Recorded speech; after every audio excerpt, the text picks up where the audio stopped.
So today I was asked to discuss about avoiding emergency room in individual with Parkinson's disease. When I was preparing a slide, I came across these questions that many of my patients would come to me and asking that, why do I have Parkinson's disease?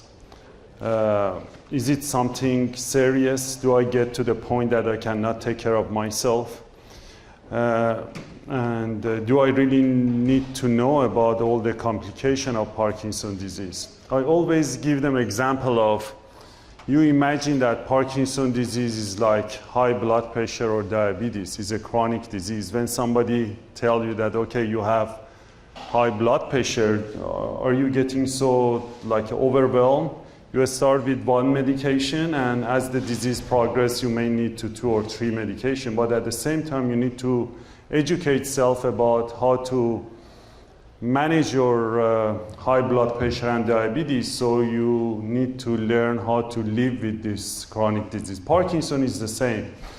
Before introduction of levodopa carbidopa in 1950, Parkinson's disease was a very major disease. It was like a very kind of short life expectancy, probably 5 or 6 years. But after introduction of this medication, and especially last 20 years with new discoveries of the other type of medication, deep brain stimulation, literally Parkinson's disease is not a deadly disease, it's just a chronic disease, and we can always help and treat this chronic condition and live normal life. So individual with Parkinson's disease, they do have the main problem with the disease is the mobility.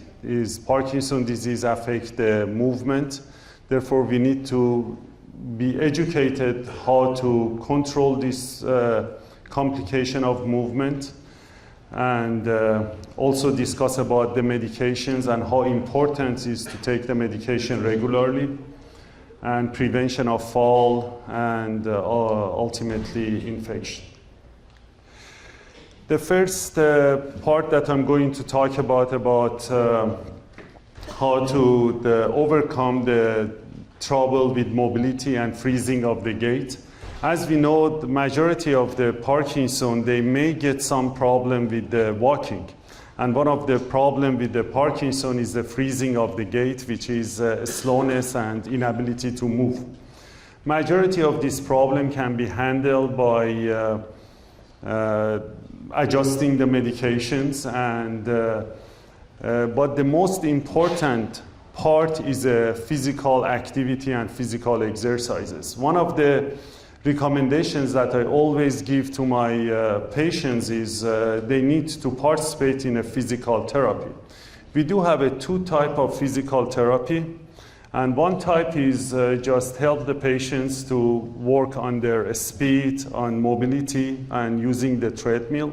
But the other one is that's what we call multi-domain intervention. It means the fixed combination of 2 or more therapies for the individual with the Parkinson, how to handle the unexpected situations that they get during the walking.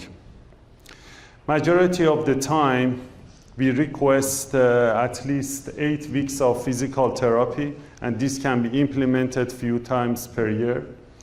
And one of the things in the physical therapy is a balance training.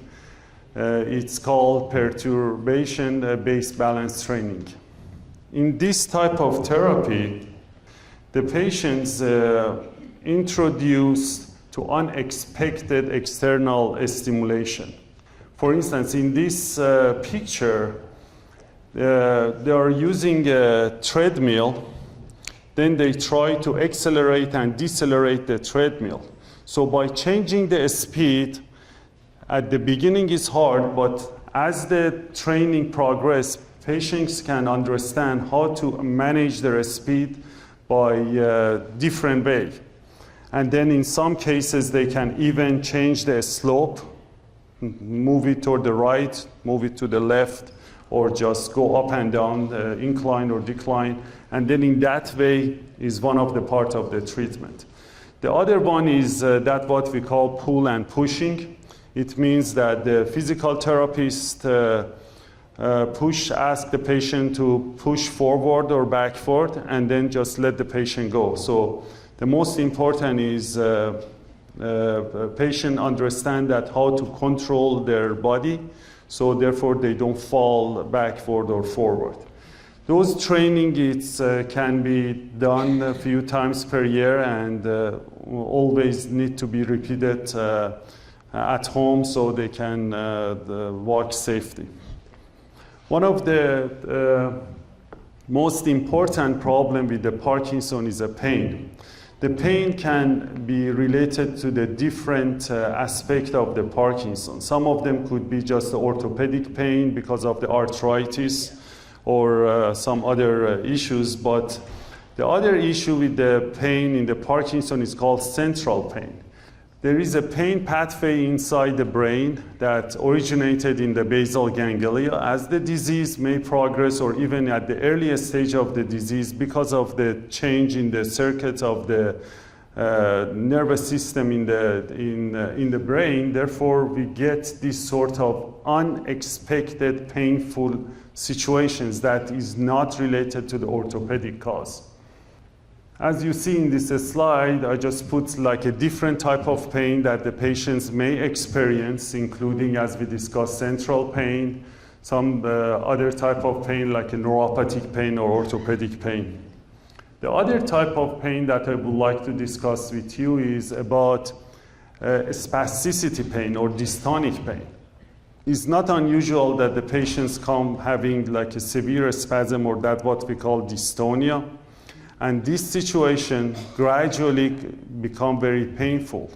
In order to overcome this bad spasm or dystonic pain, we do have some modulation. One of them is obviously adjust the medication.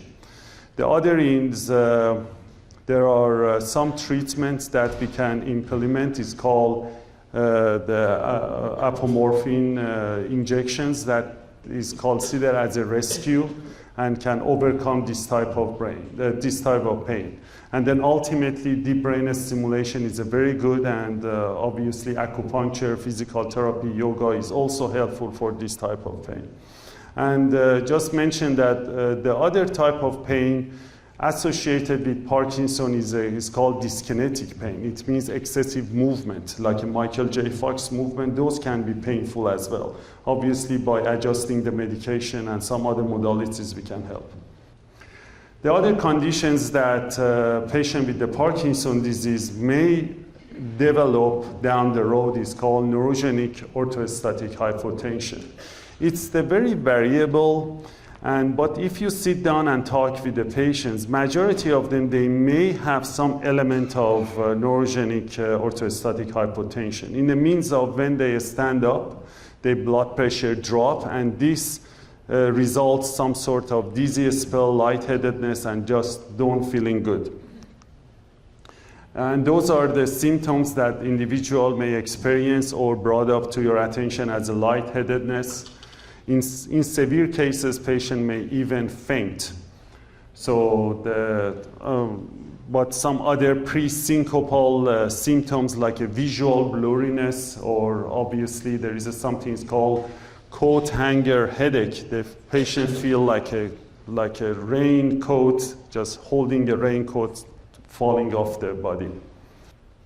So the best treatment for individual with neurogenic orthostatic hypotension is first start with non-pharmacotherapy in the means of increasing the salt intake, exercise, compression socks, and some of the pharmacotherapy that we use is medodrine, Florinef, droxidopa, and physostigmine, and in some cases, we can use atomoxetine. Atomoxetine actually is a very interesting drug. Brand is called Stratera.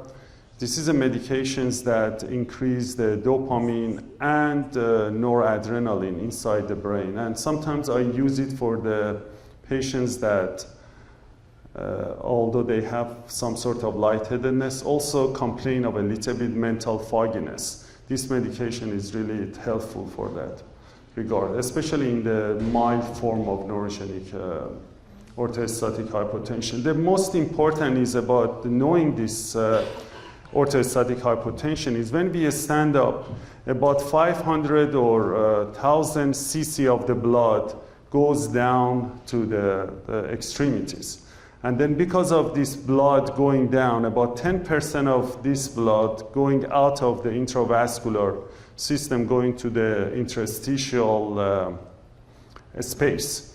And then subsequently, venous flow should bring this one back to the heart and increase the arterial pressure. And this reflex goes to this, some area in the carotid arteries and aortic arch and called baroreceptors, and those activated. And obviously, this is part of the sympathetic and parasympathetic or autonomic pathway that goes to the brain. And because in the Parkinson disease there is some slowness in this pathway, it's going to be hard for individual to overcome this condition so fast. Therefore, a little bit change in the approach of the individual with this situation, it's going to be very helpful, as we discussed prior, like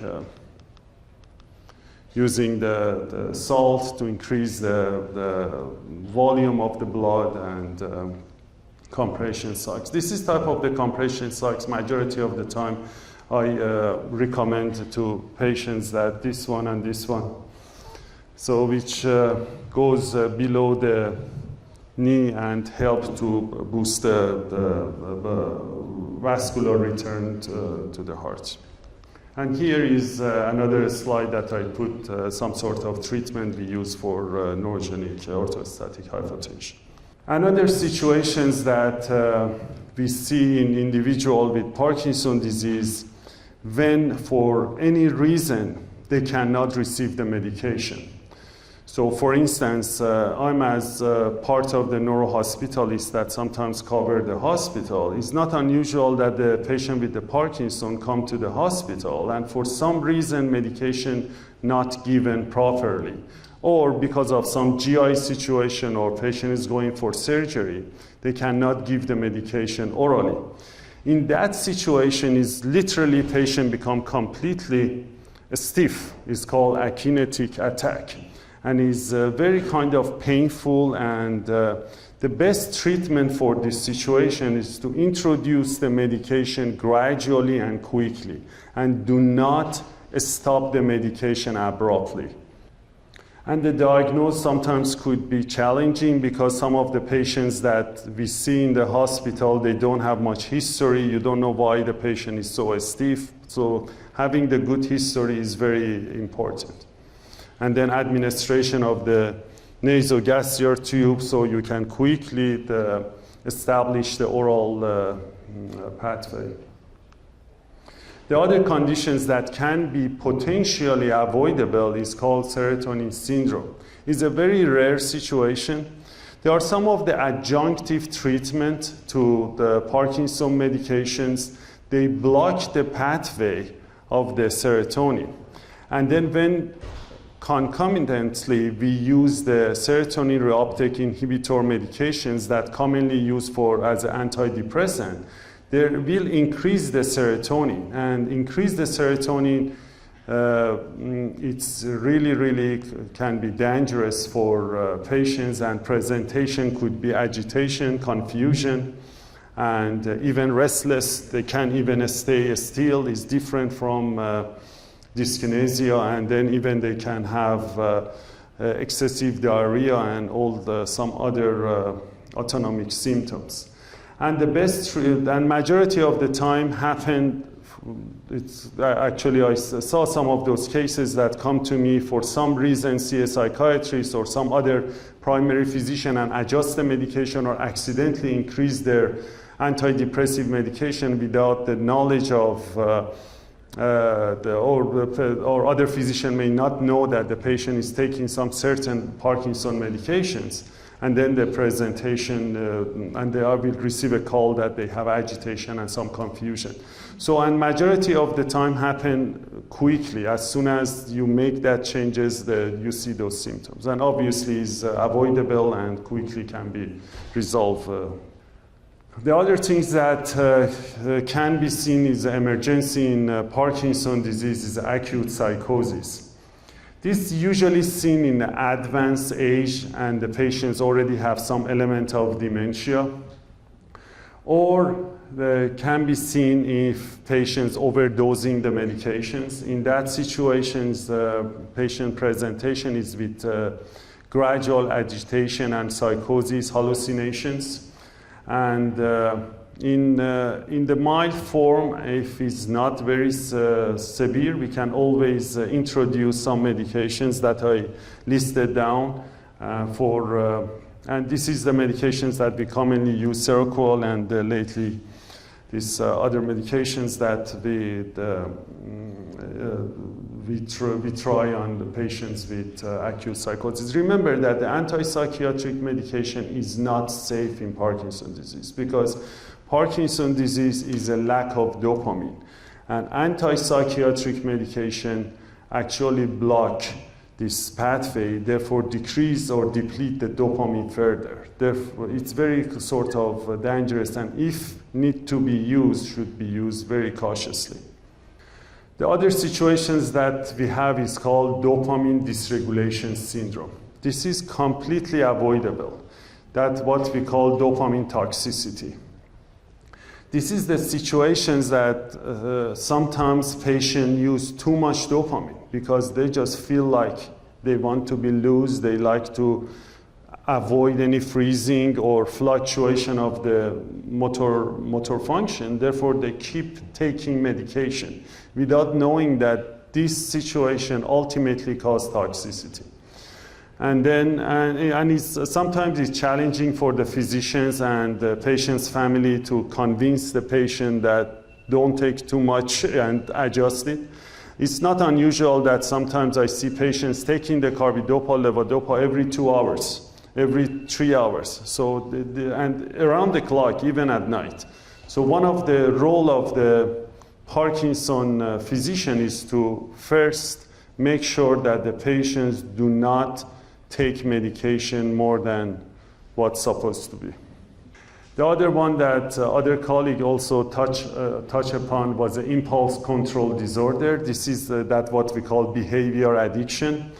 This is purely related to some of the Parkinson medication that what we call dopamine agonist, and is highly dose dependent. If you lower the dose, you can overcome this feeling. One of the questions that we ask in patients when they come and visit us is inform them and educate them about those compulsive feelings like excessive shopping or excessive sort of spending money or some sort of other behaviors that can be avoidable. Remember that dopamine is a neurotransmitter in the brain that produce when we feel good about self. It's called like a reward. It's like when we feel that, okay, we are doing very good, or we are in the casino and gambling and winning, and we feel so confident about this. That's dopamine, actually. Therefore, when we increase the dopamine in the brain, we cannot stop this feeling. Patient always feel good about what they are doing. Therefore, this concept gradually go away, and we have hard time to control it. The other situation is the dopamine agonist withdrawal syndrome. Again, similar to the other sudden change in the medication. Everything should be done gradually. So therefore, we can prevent lots of emergency visits, lots of other complications by knowing that medication should be adjusted very slowly. The other things I just want to discuss is the problem we have in the Parkinson management and medication is carbidopa, levodopa, which is the main treatment for this disease, has a very short half-life. If you look at the Cinemet, which is a levodopa carbidopa, levodopa has a half-life of just 50 minutes, is less than an hour. And then by the help of carbidopa, this becomes like a 1.5 hour. The half-life of a drug, it means when we take the medication, half of them is already cleared. And by calculation, after 4 or 5 times of half-life, the medication is completely out of system, 97%. Therefore, by somewhere around 450 minutes, which is equal to 7.5 hours, when we take the immediate release of carbidopa, levodopa is completely gone. Therefore, it's very important that in order to keep the medication steady in body, you take it correctly on the timely manner and avoid skipping medication, because then you get into some complication. And as the disease, at the beginning of the disease, when the symptoms are mild, we always ask patients the medication is not 2 or 3 times a day, it's an hourly manner. It means you have to take it on time. We start usually with 6-7 hours interval, and then gradually we may decrease this one to 5 or 6 hours, or maybe 4 to 5 hours if needed.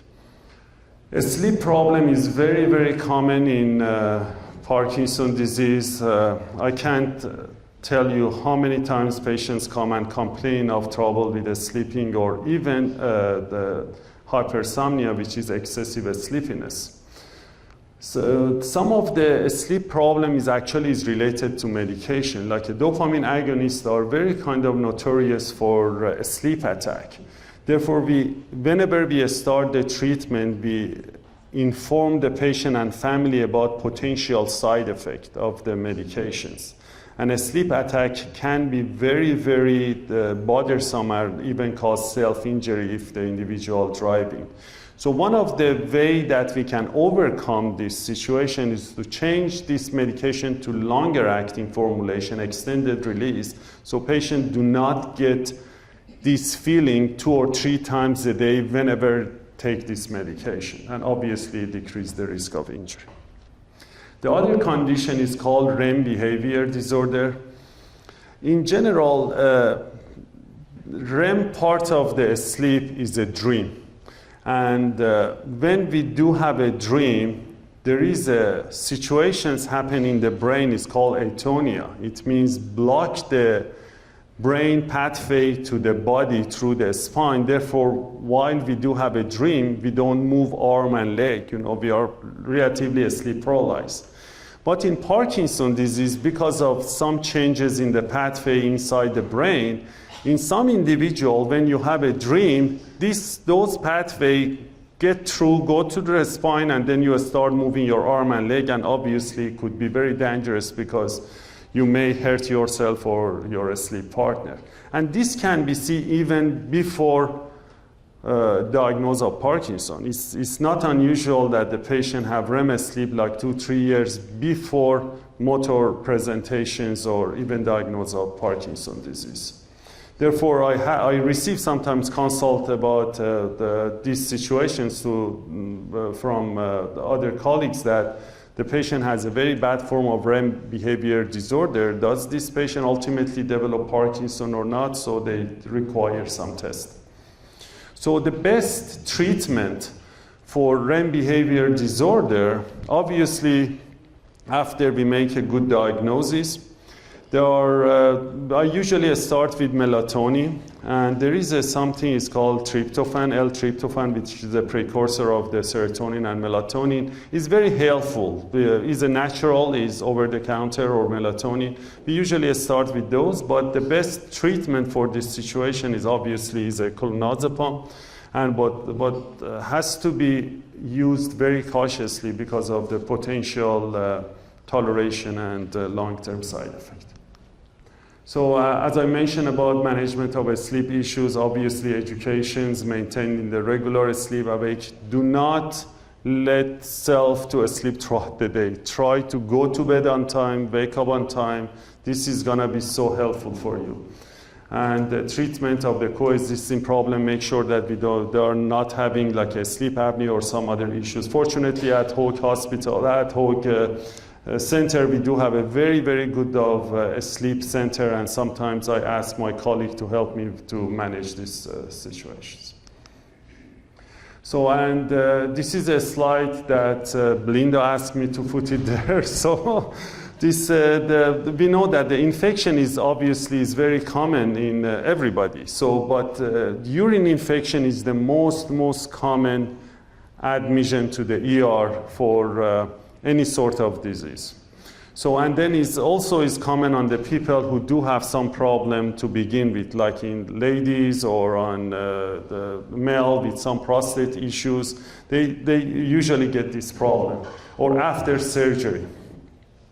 So obviously any infection, any stress in the body increase the Parkinson's symptoms, and the patient become very kind of disturbed, and they call us that, oh, I'm taking the same medication, but I can't handle my symptoms. So obviously one of the things is you have to make sure they are not dealing with urine infection.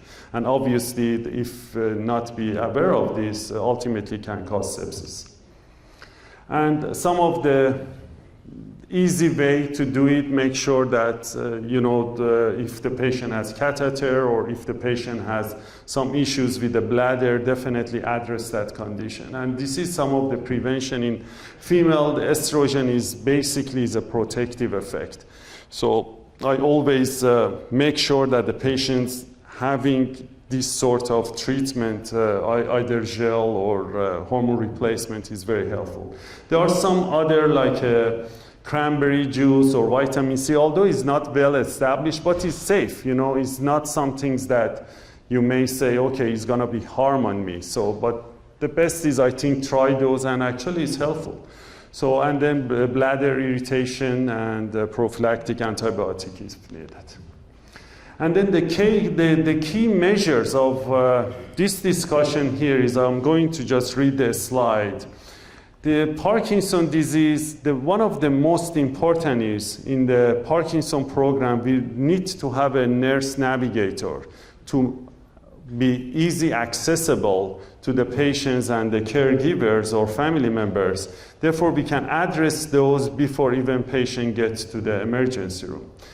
Whenever patients come, I always ask them to bring the medication, bring the bottle. It's not unusual that you see the bottle, but the medication inside the bottle is different because they've been using the medication and changed by different physicians, but they forget to discard the actual bottle. So therefore, always bring your medications, update your medication list. If the patient has the implanted device, make sure that be educated how to handle those implanted devices, because many of them can be handled without even seeing a physician. Avoid changing medication on your own. Knowledgeable about medications, drug-drug interactions, and the side effect of medication, dopamine agonist, as we discussed. And ultimately, it's very, very important to get the physical therapy periodically throughout the year to keep updated about your physical activity. And this is the last slide. That this is a very kind of nice walking device that sometimes I recommend for patients who have the gait freezing or gait problem, Parkinson's disease. This is a cane with the laser guide. It's very kind of practical and can avoid the freezing of the gait at the initiation or turning. And obviously this is is a heavy US step walker, and also has the laser guided, which is very, very helpful. The only thing with this device is heavy and it's hard to take it in and out of the car and use it. And at the end, thank you, Belinda and Joey, for setting up this symposium, which was very, very hard for them, and also Dr. Schaefer, program director.